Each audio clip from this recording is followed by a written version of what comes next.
string quartet number 2 is probably my personal favorite among Bloch's works. Why do I say that? Because I think it is the most thoroughly, coherently, and concisely developed, while also expressing great emotional power and intensity, yet without becoming inaccessible to the listener. Bloch began the work in 1940, but did not complete it until 1945. This was one of the first works he completed after moving to Oregon, where he spent the remainder of his life. There, between the ages of 61 and 79, he completed 28 works, more than a third of his entire output. These included 4 more string quartets, including number 2, 3 of his 5 symphonies, and many other major works. The second string quartet, which lasts almost 40 minutes, is based on just 3 motifs, all of which are presented during the first 40 seconds of the first movement. 2 of these motifs give rise to submotifs that appear later on. The entire quartet is built from these motifs. On the subject of recordings, there have been a number of attempts at the Bloch Quartet. One of the earlier ones featured the Stuyvesant Quartet, which was a very worthy ensemble from the early 1950s. But I find their performance hesitant and uncertain. But even worse than this is the Portland Quartet, who have recorded all Bloch's quartets. But I am truly sorry to say that they do not mobilize the strength and intensity that this work, and all the quartets for that matter, requires. Then, of course, there is the Griller Quartet, who gave the premieres of several of the quartets, including number 2. Bloch had closely allied himself with the Griller and credited them for sterling interpretations of his work. But if you compare their performance of number 2 with the rendition I'm using, I think you would notice the greater precision, dynamism, and intensity of this quartet's reading. The performance that I'm featuring for the following examples is from a 1988 recording by the Pro Arte Quartet. I have heard all the recordings of this work and believe that this is the best one. It can be ordered directly from Laurel Records at laurelrecord.com. The CD is numbered LR826. It would take several hours to analyze everything of interest in this quartet. So what I plan to do is provide an introduction to the generative motifs and to the general character of the individual movements, but to focus more on the final movement, though even there I can touch only on some of the high points. Here are the main motifs of the work. First, you'll hear motif 1.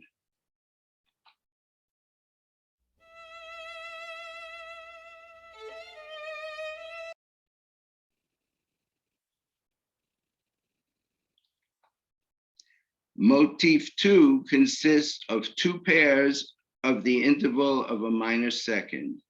Even before this motif is fully introduced, seconds, both major and minor, are everywhere apparent.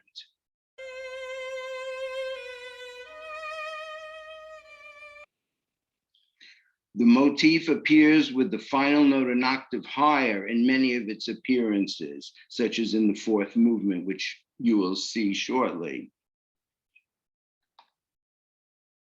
Motif 3 is based on the interval of a third. Likewise, before that motif is fully introduced, thirds, both major and minor, ascending and descending, permeate the texture. And you can see that that third is directly derived from motif 2.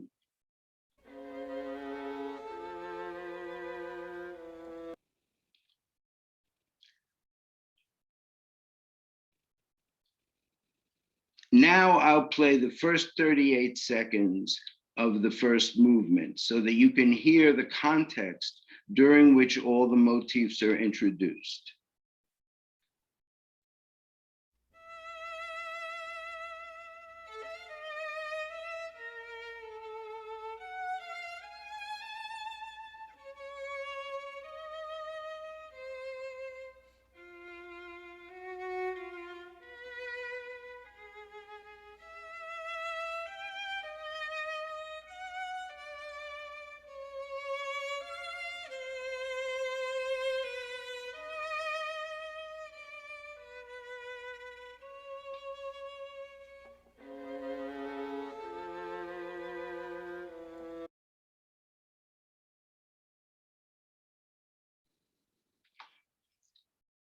Later in the first movement, motif 3A appears. When it is introduced, it is heard simultaneously with motif 1 and recurs at various points throughout the quartet.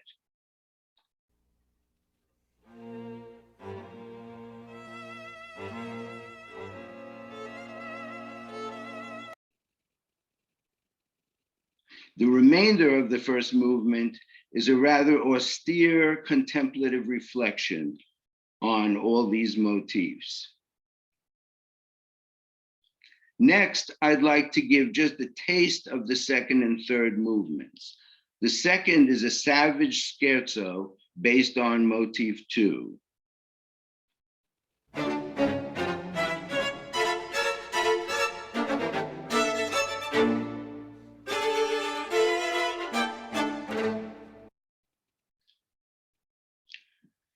The third movement is a sad, haunting melodic reflection based largely on the 3 main motifs.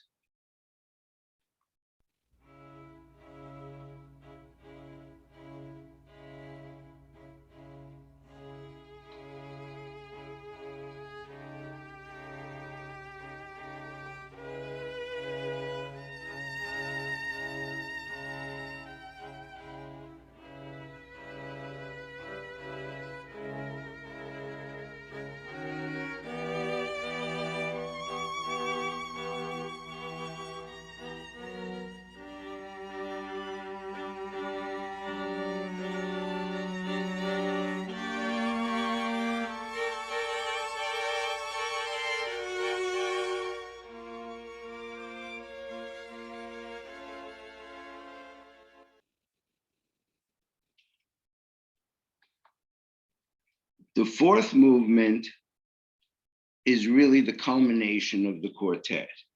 Its form is along the lines of an introduction and passacaglia and is highly contrapuntal. The introduction is like a ferocious war dance based on all the main motifs of the quartet.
Now comes the passacaglia. For those who are not familiar with this term, a passacaglia is a type of theme and variations, usually solemn or perhaps just serious in character. The theme, motif 2A, is first stated by itself, and then 14 variations follow.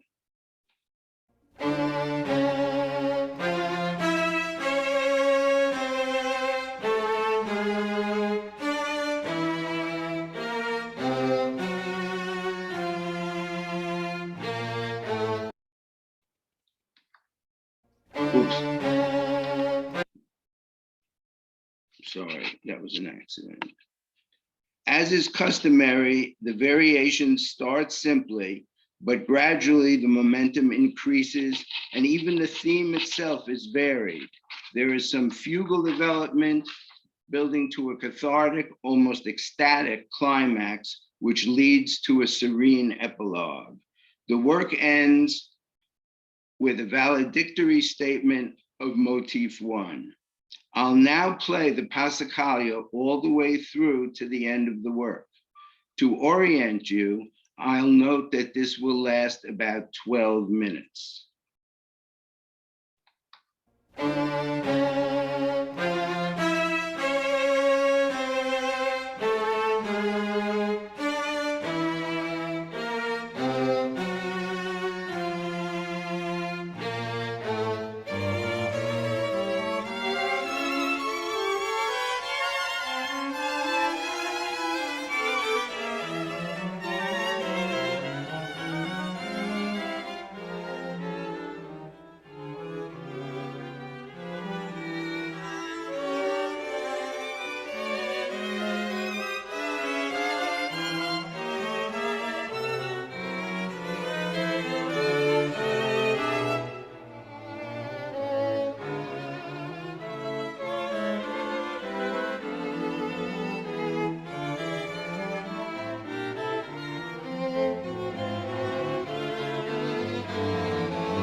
Bloch's Quartet Number 2 was premiered in London in 1946.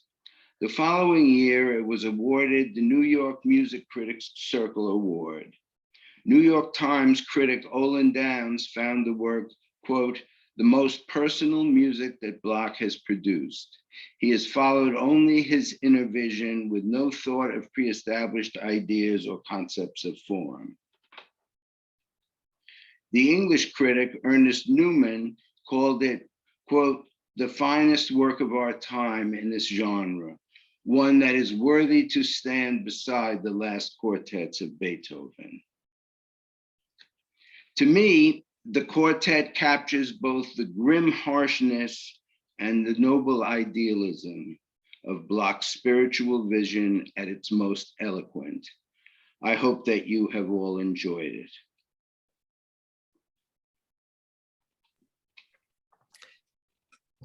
Thank you so very much.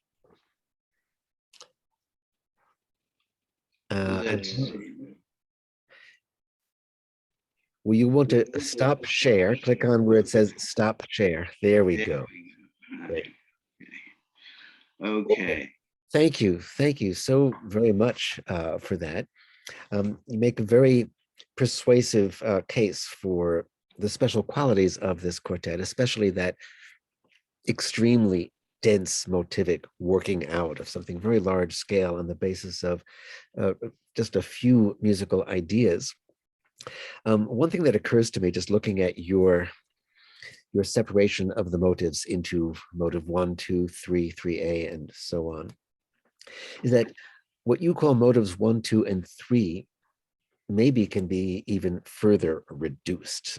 Those three motives really do seem to be three sort of basic variants of one central idea.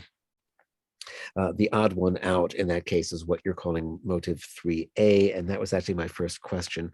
Why aren't you calling motive 3A motive 4? Because it really is rather significantly different from the first. Well, it's significantly different, but since it has a prominent use of the thirds, I thought I would connect that with 3. But you're absolutely right that motive 3, direct, as I mentioned, it comes right out of what I've called motive 2. But I thought that I mean, you could divide these according to a number of ways. I mean, there's also a tritone feature that comes in towards the end of the Passacaglia bass, which derives from the second movement, but I didn't mention that because we weren't talking about the second movement. I see. And certainly that tritone that comes into the Passacaglia theme towards the end, several tritones in a row, can be traced back to what you're calling motive 3A, which features the tritone leap. I'm really, I'm sort of, my breath has been taken away by that Passacaglia, listening to that whole thing. It is a very free use of the word Passacaglia on Bloch's part, and I realize he is the one who used that, but it's almost more of a poetically evocative use of the term than a literal Passacaglia. Are there comments, questions from others here in the group? Yes, Norman Solomon, thank you. You're muted, Norman. Yeah, got myself unmuted. Good. Thank you very much for that very stimulating introduction to Bloch's Quartet No. 2, and in the course of which you demonstrated very clearly the melodic consistency which runs through the whole work and possibly can even be reduced further, as Jesse was suggesting. But I wonder if the same is true if we take a sort of rhythmic analysis right through. Obviously, there are distinctive rhythms which are used here again and again. And do these link up with Bloch's other works, or is there any particular pattern to be found in them? The most noticeable, I would say, the most noticeable similarity is to the first piano quintet. In the third movement of the first piano quintet begins with one of these 16th note repeated figures that has a sort of ferocious primitive sound. It's almost like he's throwing civilization aside and just getting down to the primal emotions. And he does that very same thing in this second quartet and in some other pieces as well, I might mention. Thank you. Yes, Myron.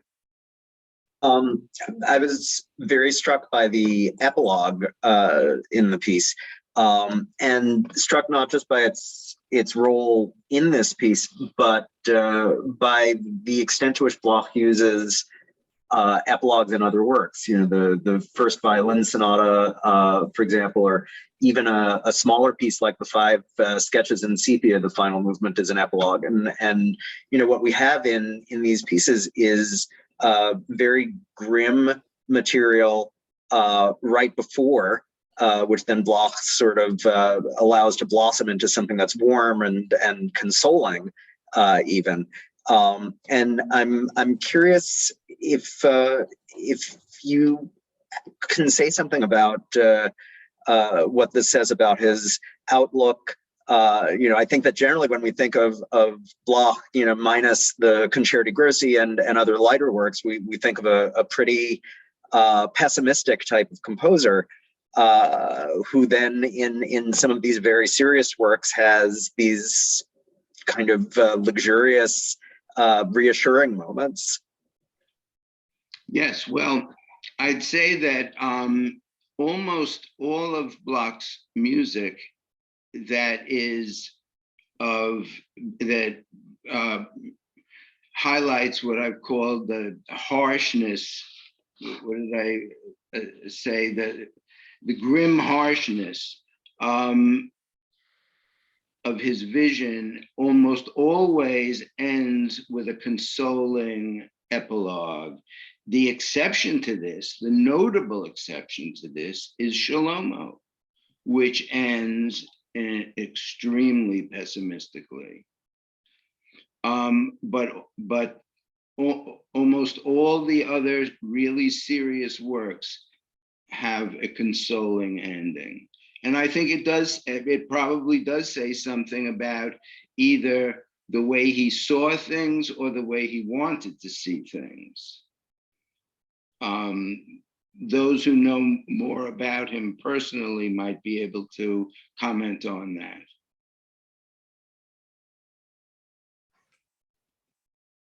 Yes. Yeah, hello. Thank you very much for that. It was really interesting. My question would be about the influences on Bloch. If we look at the string quartet in the 20th century, obviously Bartók, Schoenberg, maybe even Britten's second quartet, which is a year before this. Was he really composing in a vacuum, or did he say anything about the influences on this work? Well, I don't know what he said about influences on this work, but I would say that the main influences on Bloch are not the other composers who were writing while he was. I think from my knowledge of most composers, they're really not that concerned with what other composers are doing at the time. I think Bloch was influenced by, most particularly, actually, the César Franck school of composition. I think that his style evolves right out of that via Eugenie Zay.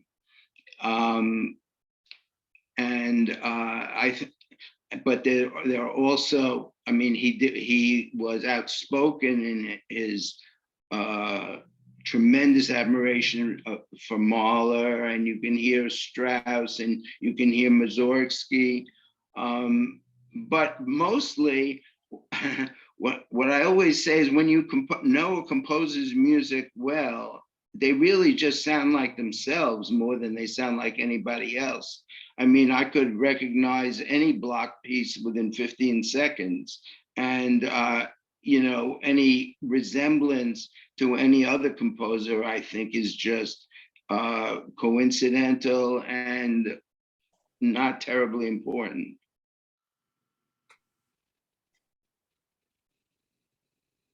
I have a question. Did the war have anything to influence this?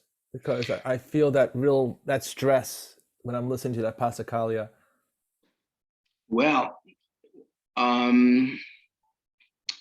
I would say that the war was certainly responsible for the fact that he composed so little during that period that it took him 5 or 6 years to get through this piece. But I would also have to say that the storm and stress that you hear in this piece, you also hear in many pieces written before that and many other pieces after that. That is really Bloch's personality.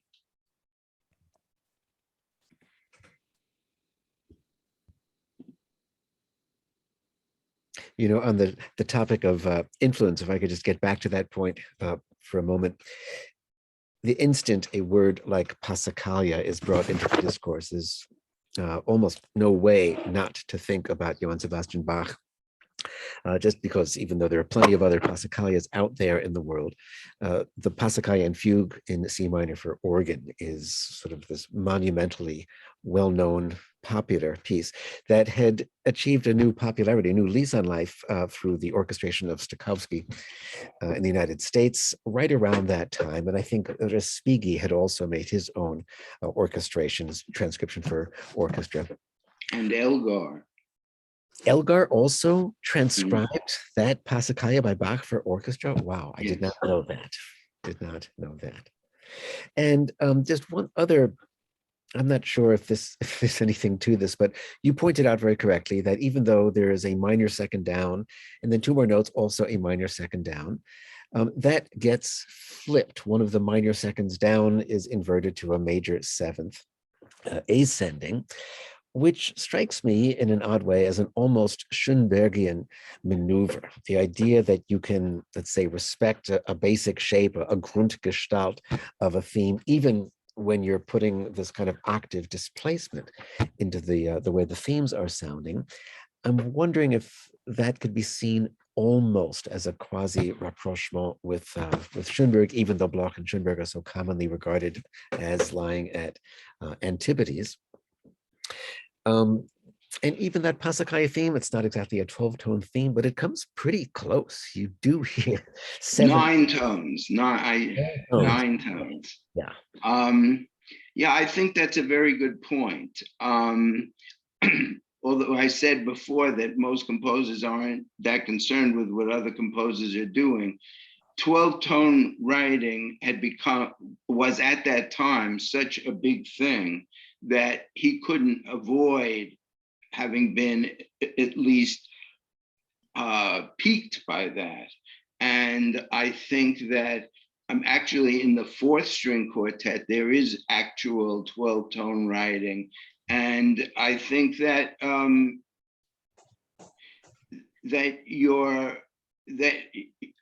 well, I'm not sure whether his use of that octave leap indicates a rapprochement with Schoenberg. I mean, this was, how you write with a theme. Okay. Yes, Alex, thank you.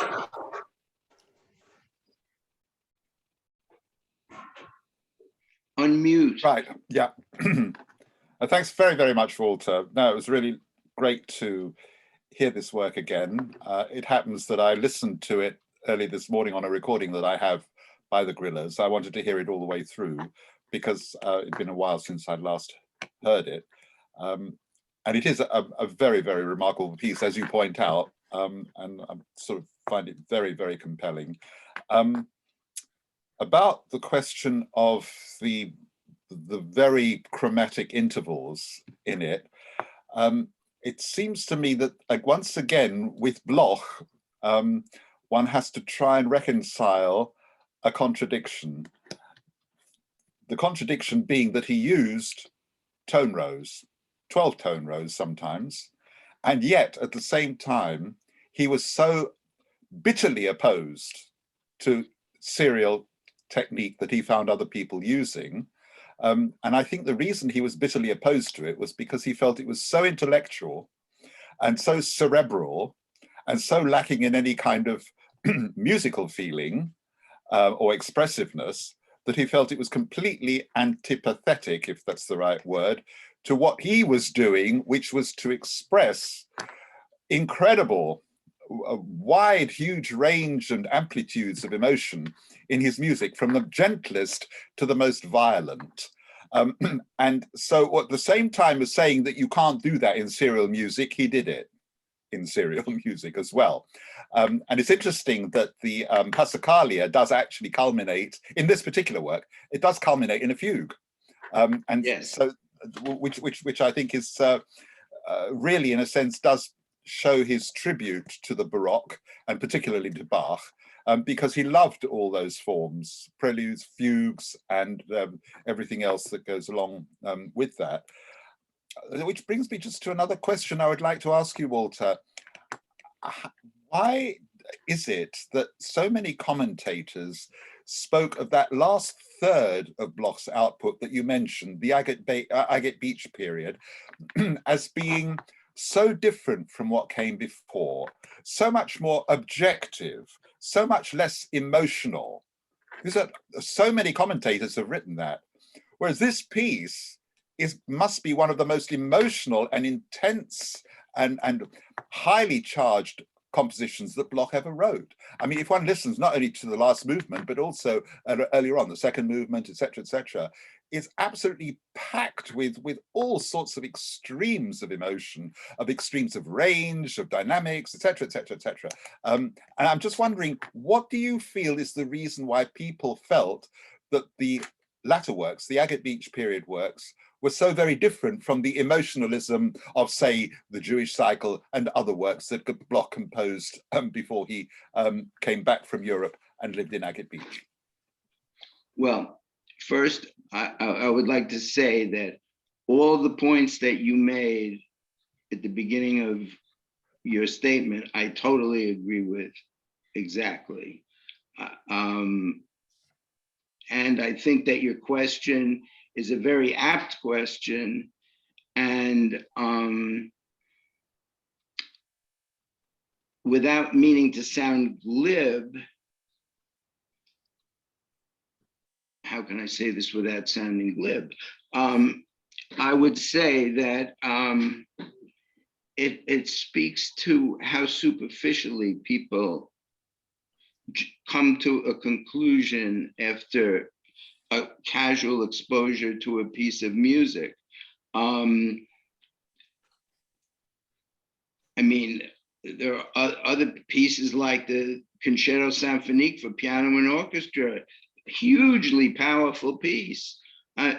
This assumption, first of all, it's an exaggeration of a slight difference. If you listen to the first piano quintet composed in 1923 and the second piano quintet composed in 1957, you can hear that in the earlier work, which is almost twice as long as this later work, in the earlier work, Bloch really is very rhetorical, very climactic, very emotional.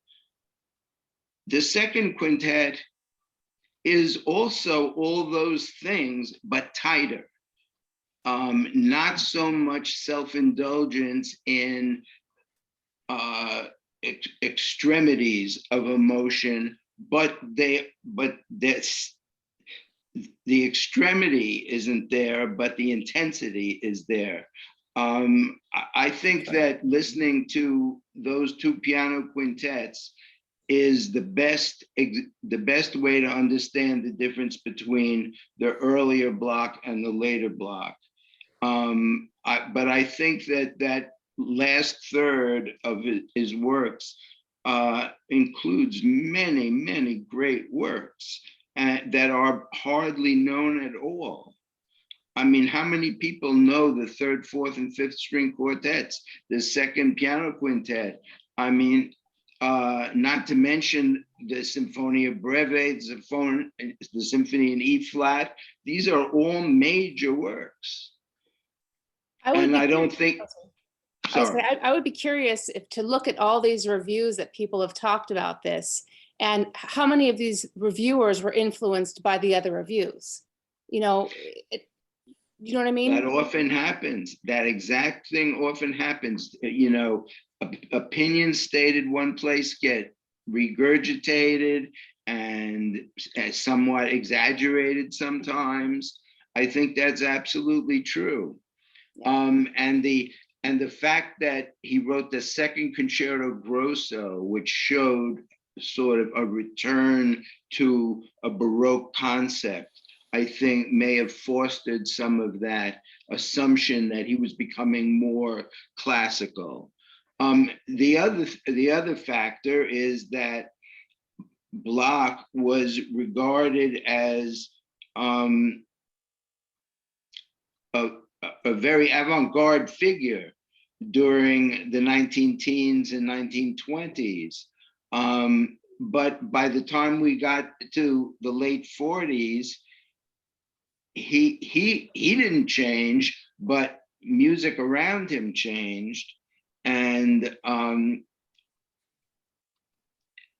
he was looked upon in a different way. And I think that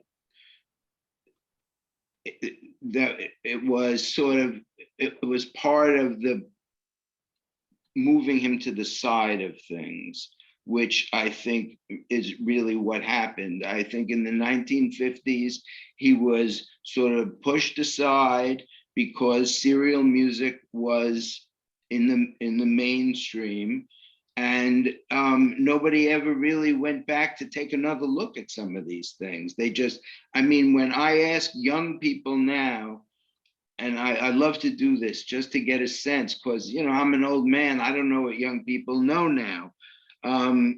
But when I ask people how familiar they are with the works of Ernest Bloch, they say, oh, they've heard Shlomo and the first Concerto Grosso, and, you know,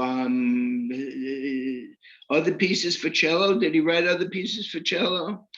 You know, that's, and it astonishes me that having been pushed aside, he never got really a fair assessment.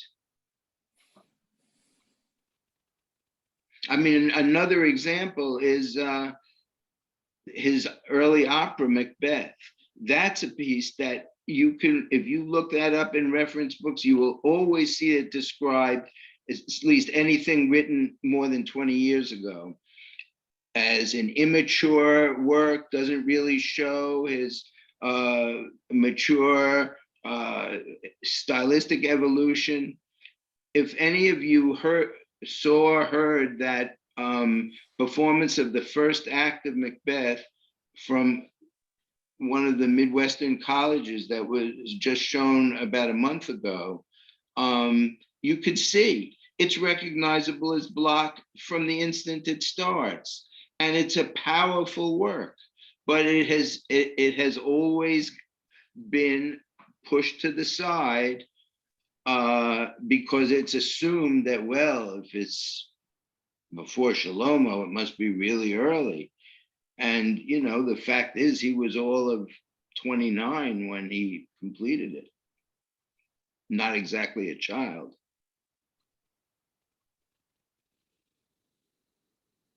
Malcolm, I think, did I see your hand up a moment ago? Were you about to make a comment or ask a question? A very quick comment. I mean, coming back to Passacaglia and his ambivalence with the second Viennese school. Of course, you've got Webern's Opus 1, which was a Passacaglia, also not 12 tone, but almost but quite chromatic, and maybe there are all sorts of really interesting connections, I think. And then, of course, the semitones that Alex is talking about, you know, we find in the Schoenberg quartet, in the Shostakovich quartets.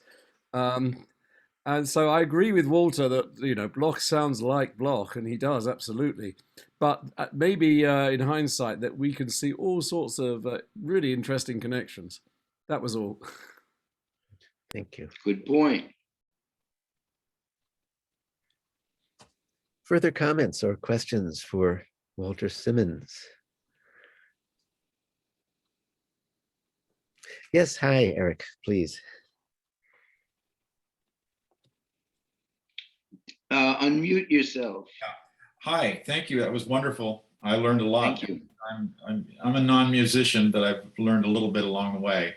The question I have is the concept of pessimism, which you indicated was a kind of a long-term phenomenon in his work. That's really my question. I mean, just the nature of the pessimism. Obviously, there's a connection to personality, to life experience, even physical ailments potentially, and to his biography. That's probably one of the reasons that some people find it a little bit hard to access his work, because of that feeling.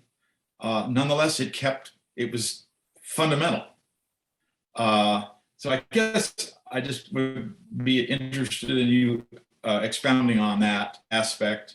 Maybe that has a little bit of an impact on the popularity, if you can put it that way, relative to some of the things you've just spoken of, the later works. Thank you. Well, I think you make very good points.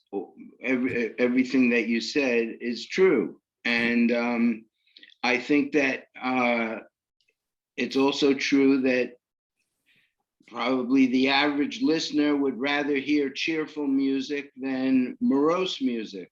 Mm-hmm. And yet, many of the acknowledged greats wrote some pretty morose music. I think of Tchaikovsky, for example. Right. Right. And the last movement of his last symphony is about as bleak and miserable as you can get. I think there's truth to what you say, but the challenge for a composer who is trying to express those kinds of feelings is to find a way to hold listeners' interest. And, you know, and that's where why I think Bloch is one of the truly great composers. He wasn't just writing about misery, but he really had a whole worldview that contained great, I think, disappointment, you might say, with humanity, but also hope for the future. And I think that's what those consoling epilogues are about, is that, well, maybe it's not all that bad, you know, a little bit of reassurance. Thank you.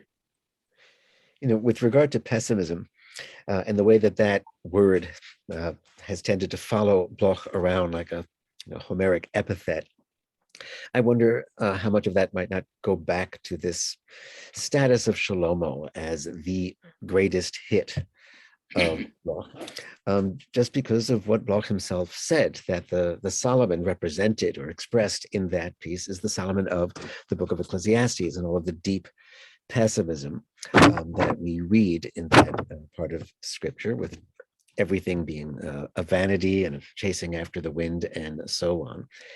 And that maybe if people had a more well-rounded view of Bloch and his oeuvre, the pessimism thing wouldn't play quite so large a role in critical commentary about the music. Well, I will add that he was a very pessimistic person, and his wife was extremely pessimistic. So Really? Oh yeah. So the story that was always told, my mom would always say when she would go visit, you know, her grandmother would not say, "I hope you slept well," but she'd say, "I hope you didn't sleep too poorly."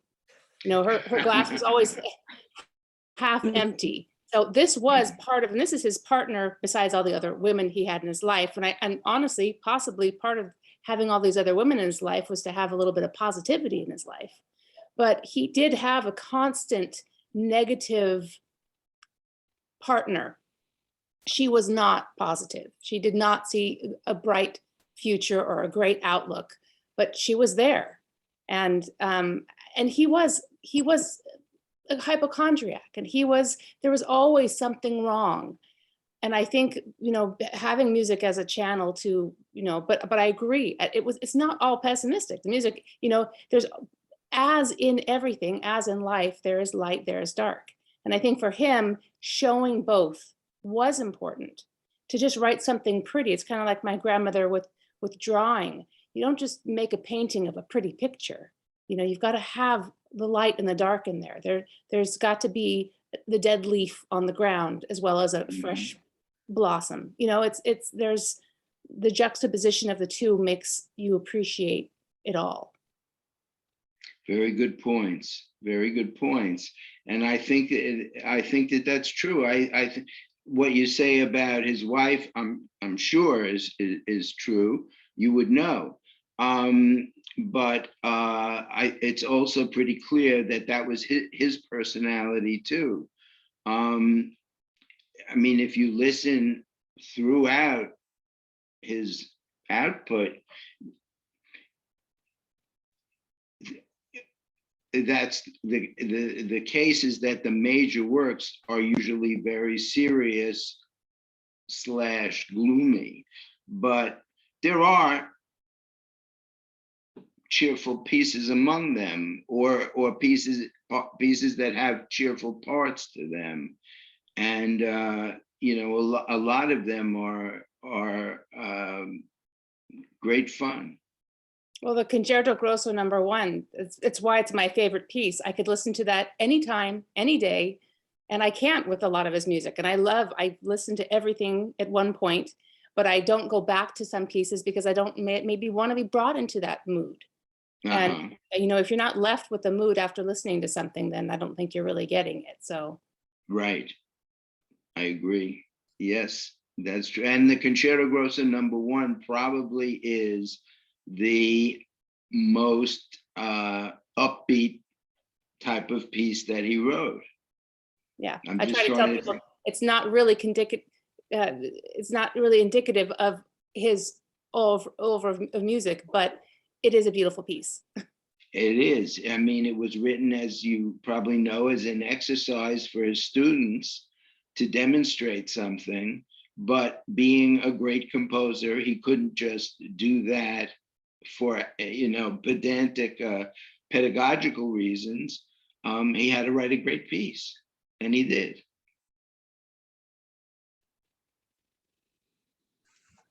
Alex, yes, thank you. I think it's always kind of complicated when one tries to interpret a piece of music according to what was happening in the composer's life at that time that he was composing it. Partly because in some cases, it seems, you know, just looking at biographies and looking at lists of works, it seems that some composers were composing music that was a reflection of how they were feeling at a particular time. And in other cases, they were composing music that was a compensation for what was happening at that particular time.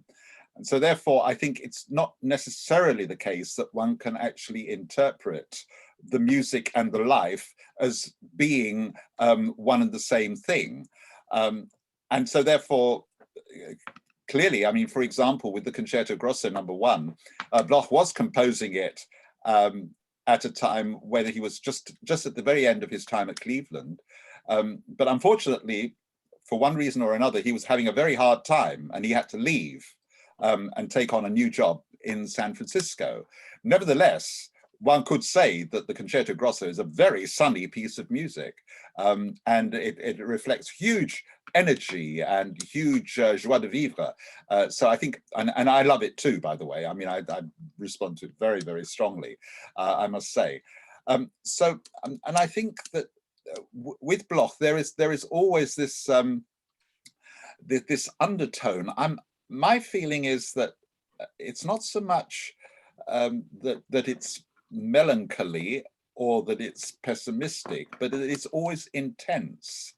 And I find that, you know, if you like intensity in your music, it's very likely that you will like Bloch's music, because it's sometimes unremitting. Sometimes it's very hard to cope with, you know, that level of intensity going on for such a long time. But there are also other pieces, lots of pieces, the Concertino for flute, viola, and strings, which is a very jolly piece, where the fugue at the last movement ends in a polka. It's very light. It is a joke. It's a total joke. And Bloch had a terrific sense of humor and a very spicy sense of humor, so one gathers. And he loved eating and drinking and being with friends, and, you know, he wasn't unremittingly gloomy. I think that, again, you know, it's just a question of not having a monolithic view of Bloch was like this or he was like that, his music's like this or it's like that. You know, he covered a very wide range in many, many different ways. I agree. Very good points. Very good points. In fact, you could say that while the Concerto Grosso #1 is a sunny piece, it is also quite an intense piece. Sure. I mean, even the fugue at the end has a tremendous drive. Yeah, I would say intensity, he was more intense than he was pessimistic, right?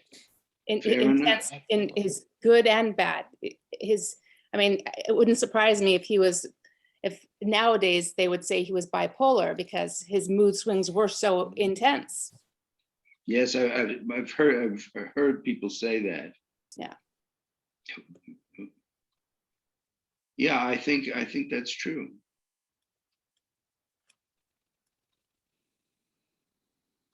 I think we may have time for perhaps one more comment or question. I apologize for having to rush off to teach fairly soon, but I don't want to cut this short. Did anybody have anything else they want to say? Well, just to say that I think it would be fantastic if this quartet, and perhaps some of the other ones as well, were introduced into the mainstream repertoire, because I think it is a major contribution to the repertoire, and sadly we just don't get to hear them. Yes, you know, when talking about string quartets, the names that are always brought up are 20th century string quartets. Well, of course, we have Bartók and we have Shostakovich. But Bloch had these 5 major works. Where do they fit in? I would love to see them join the Bartók and Shostakovich as the significant quartets of the century. Especially since in their own time, people like Ernest Newman and Olin Downes, who we quoted both of them, said that, you know, this music is just absolutely transcendental, and, you know, it's fit to be set next to the last quartets of Beethoven, and, you know, such enthusiasm and such accolades, and now so different.